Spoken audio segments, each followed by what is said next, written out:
এবার আমরা অল্প পরিমাণ জল দিয়ে দেব এটাকে লঘু করে নেওয়ার জন্য।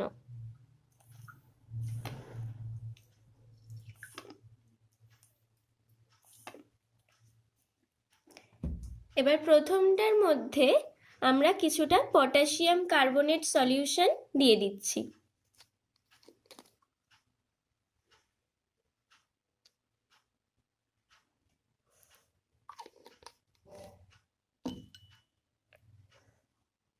তো দেখো বর্ণটা কিছুটা লালচে হয়ে গেছে। এবার এর পরেরটায় আমরা পটাশিয়াম ফেরোসায়ানাইড দ্রবণ দিচ্ছি।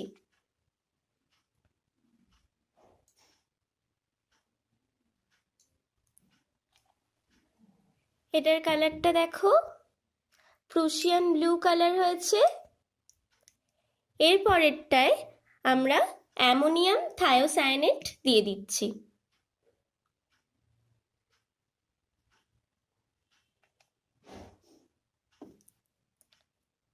এটা দেখো পুরো ব্লাড রেড কালার হয়েছে।